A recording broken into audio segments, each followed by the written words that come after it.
ఆయన వాల్యూ ఏముంటుందని ఆలోచన చేయకుండా కూడా వాళ్ళు పెట్టి మళ్ళీ ఎప్పుడూ మార్చిన దాంట్లోనే వాళ్ళ పార్టీకి సంబంధించినటువంటి డిప్యూటీ స్పీకర్ గా ఉన్నటువంటి వ్యక్తి అతను చాలా మంచోడు ఉన్నాడు. అంటే ఏంటి అర్థం, ఏం జరుగుతుంది వీళ్ళకు ఏం జరుగుతుంది? అదే విధంగా పిఠాపురానికి సంబంధించినటువంటి సందర్భంలో పిఠాపురంలో వర్మ గారు అనే ఒక ఆయన ఉన్నాడు. ఆ వర్మ గారు అనే ఆయన గతంలో ఇండిపెండెంట్ గా గెలిచినాడు, తర్వాత తెలుగుదేశం పార్టీ తరఫున పోటీ చేసినాడు, మంచి లీడర్ అని మంచి గుర్తింపు తెచ్చుకున్న తర్వాత ఆ ప్రాంతానికి చంద్రబాబు నాయుడు గారు ఈయనకు అలయన్స్ లో టికెట్ ఇవ్వాల్సిన సందర్భం వచ్చింది. ఎవరికి? పవన్ కళ్యాణ్ గారికి. ఈయన అక్కడ భారీ మెజార్టీతో గెలిచినాడు. గెలిచిన తర్వాత పదే వర్మ గారు అక్కడ అడ్డు తగులుతున్నారని వీళ్ళకి సంబంధించి అనేక విమర్శలు డిస్కషన్లు జరిగినాయి. ఇప్పుడు ఆయన ప్రాతినిధ్యం వహిస్తున్నటువంటి నియోజకవర్గంలో ఒక డిప్యూటీ సీఎం గా ఉన్నటువంటి నియోజకవర్గంలో అక్కడ ఫ్లెక్సీ పెట్టాం, పెద్ద ఫ్లెక్సీ పెట్టుకుంటారు, రొటీన్ గా జరిగేదే. మరి ఆయన వచ్చి అక్కడ మాట్లాడుతున్నారంటే అలాంటి వ్యక్తిని నేను పిలుచుకొని మందలించాల్సినటువంటి చంద్రబాబు నాయుడు గారు ఆయనకు పిలిచి 300 కోట్లతో 3,000 కోట్లతో ఒక టాటా కంపెనీకి సంబంధించినటువంటి ఏదో ఒకటి దాంట్లో పార్ట్నర్షిప్ ఇప్పించే కార్యక్రమం చేసి ఆయనకు ఆదాయం వచ్చే కార్యక్రమం చేసి ఆయన ఇండైరెక్ట్ గా ఎంకరేజ్ చేస్తున్నారంటే ఉద్దేశం చంద్రబాబు నాయుడు గారికి వేరే ఉంది. చంద్రబాబు నాయుడు గారికి అధికారం కావాలి. అధికారం కావాల్సినప్పుడు ఎవరితో అయినా కలుసుకుంటాడు, ఎవరితో అయినా కౌలించుకుంటాడు. అధికారం వచ్చిన తర్వాత వాడు ఎదిగితే మళ్ళీ ఏ విధంగా వాడిని తొక్కాలని ఆ తొక్కే విధానాన్ని ఏ విధంగా తొక్కాలనే ఆలోచనతో చేస్తుంటాడు. ఇప్పుడు కేవలం పవన్ కళ్యాణ్ గారిని దగ్గర ఎందుకు పెట్టుకున్నారంటే పవన్ కళ్యాణ్ గారిని వదిలితే జగన్మోహన్ రెడ్డి వచ్చాడు రాష్ట్రంలో. జగన్మోహన్ రెడ్డి రాకుండా ఉండాలంటే మనం పవన్ కళ్యాణ్ గారిని పట్టుకోవాలని పట్టుకున్నారే తప్ప పట్టుకున్నట్టు ఆ నియోజకవర్గం వాళ్ళకు సంబంధించినటువంటి ప్రాతినిధ్యం వహిస్తున్నటువంటి ఎమ్మెల్యేలు కానీ లేదా జనసేనకు సంబంధించి లేక కార్పొరేషన్ చైర్మన్లు కానీ వాళ్ళకి సంబంధించినటువంటి శంకుస్థాపనలు కానీ వాళ్ళకి సంబంధించినటువంటి ఓపెనింగ్లు కానీ దాంట్లో ఎక్కడ వీళ్ళు ఇన్వాల్వ్ చేయకుండా వీళ్ళు అనేక చోట్ల గలాటలు జరిగిన సందర్భాలు ఉన్నాయి. అది శ్రీకాకుళం నుండి మంగళగిరి వరకు అనేక ప్రాంతాల్లో జరిగినాయి. ఈ విధమైనటువంటి జరుగుతున్నప్పుడు మనసులో ఏ ఒక్క కార్యకర్తకైనా మనస్ఫూర్తిగా బాధ ఉంటుందా లేదా? జగన్మోహన్ రెడ్డి గారికి జనసేనకు వ్యక్తిగత కక్షలు లేవు, వ్యక్తిగతంగా ఎక్కడ వాదనలు లేక గలాటలు జరిగిన సందర్భం లేదు. పార్టీ పరంగా ఎవరు ఆవేదన వాళ్ళకు ఉంటుంది, ఎవరి కోపాల వాళ్ళకు ఉంటాయి, ఎవరి సిస్టమ్ వాళ్ళ మీద నడుస్తుంటుంది. ఆ సిస్టమ్ లో వాళ్ళకు నచ్చకపోవచ్చు, నచ్చినప్పుడు వాళ్ళు నచ్చినప్పుడు మేము విమర్శిస్తాం. అంతే తప్ప వాళ్ళకు మాకైతే ఫైట్ ఏం లేదు కదా. ఫైట్ లేనప్పుడు వాళ్ళు ఏమనుకుంటారు, మేము ఇంత సపోర్ట్ చేసినా మా సపోర్ట్ మా పవన్ కళ్యాణ్ పెద్దలతో కాళ్ళు పట్టుకొని చంద్రబాబు నాయుడు గారు వద్దని వాళ్ళు ఒత్తుకున్నా కూడా వాళ్ళ కాళ్ళు పట్టుకొని కాంప్రమైజ్ చేసి మేము ఆయన తీసుకొచ్చి అలయన్స్ పెట్టేటప్పుడు లాస్ట్ ఇంకా బీజేపీలను పిలిపించుకొని పురంధేశ్వర్ గారిని పిలిపించుకొని ఢిల్లీలో 10 రోజులు కూర్చొని నేను రాజీ తీసుకొని వచ్చిన తర్వాత ఆంధ్రప్రదేశ్ లో నేను కలిసిన తర్వాతనే టీడీపీకి ఊపు వచ్చింది. నేను ఆ జైలుకే పోకపోతే చంద్రబాబు నాయుడు గారిని మాట్లాడించేవాళ్ళు, కొడుకే వెళ్ళిపోయి ఢిల్లీలో దాక్కున్నాడు. అలాంటి వ్యక్తిని తీసుకొచ్చి నేను పోయి ఆయనకు సపోర్ట్ చేసి నేను అక్కడ మీటింగ్ పెట్టి ఆ మీటింగ్ లో మేము పొత్తుంటాం, ఎవరు ఢిల్లీ వాళ్ళు సపోర్ట్ చేయకపోయినా ఉంటామని చెప్పి అక్కడ ఆయనకు ధైర్యం ఇచ్చి ఆ ధైర్యం ఇచ్చిన తర్వాతనే తెలుగుదేశం కేడర్లో ఊపు వచ్చిన తర్వాత వీళ్ళు గెలిచిన తర్వాత మా నాయకుడిని మమ్మల్ని పట్టించుకోలేదనేది కేడర్లో మనస్ఫూర్తిగా ఉంది. నాకే ఉద్దేశంతో ఇక్కడ మాట్లాడుతున్నటువంటి సందర్భంగా నాకు అవసరం లేదు. ఇష్టం మాకున్న ప్రెస్టేజ్ అంటే నేను ఇప్పుడు ఓపెన్ గా చెప్తున్నా, వాళ్ళు ముగ్గురు కలిసినప్పుడు మేము గెలిచితేనే మాకు రాష్ట్రంలో మా నాయకుడు జగన్మోహన్ రెడ్డి శబాస్ జగన్మోహన్ రెడ్డి అనిపించుకోవాలనేదే మా కోరిక తప్ప వాళ్ళెవరో విడిపోయి వాళ్ళని ఎవరినో పెట్టించి వాళ్ళెవరో భయపడి పక్కకు పోయి వాళ్ళందరూ పోయిన తర్వాత మేము సింగిల్ గా పోటీ చేసి మేము గెలిచినాం అనిపించుకోవడం మాకు కాదు.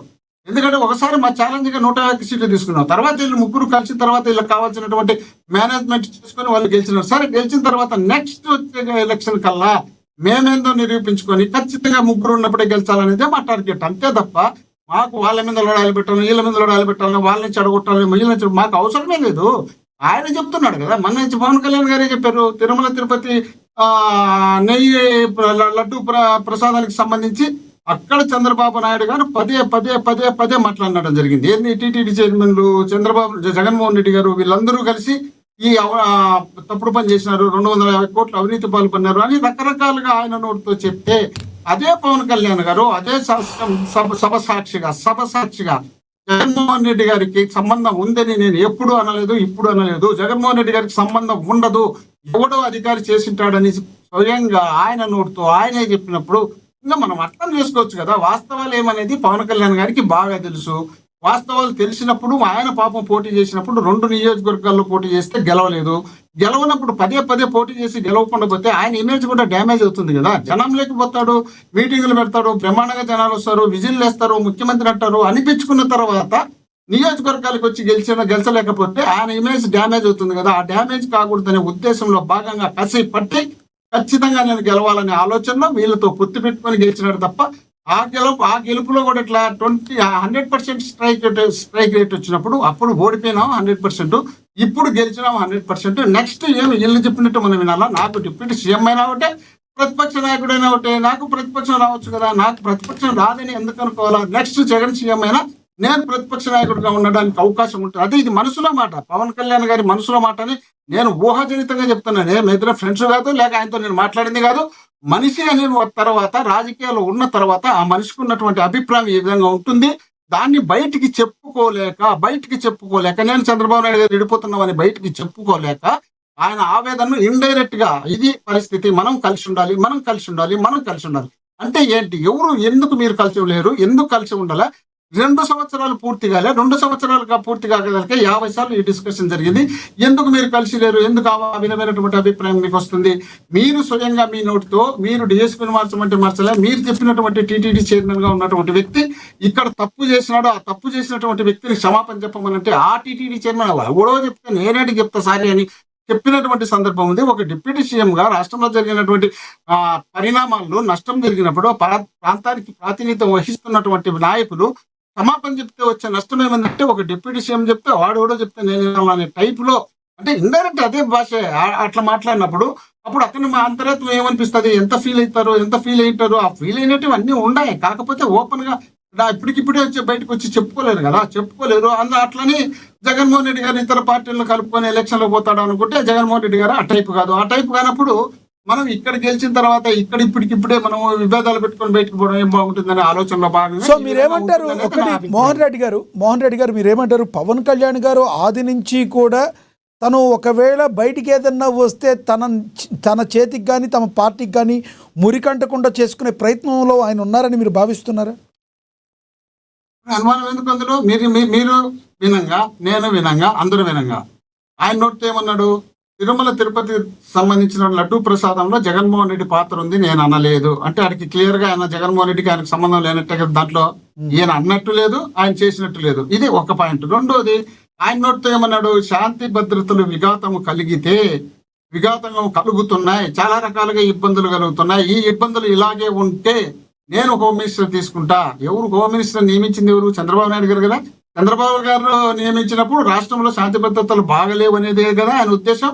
బాగలేనప్పుడు రేపు ఏదైనా ఇంకా ఇప్పుడు జరిగినట్టు చాలా ఉన్నాయి. ఇంతకన్నా పెద్ద పెద్ద పరిణామాలు ఇప్పుడు స్కూళ్ళల్లో రేపులు జరిగినాయి, కాలేజీల్లో రేపులు జరిగినాయి, ఇళ్లలో రేపులు జరిగినాయి, మర్డర్లు చేసినారు, సిఐ తల్లులను తీసుకుపోయి చంపినారు, ఎస్ఐ తల్లులను చంపినారు.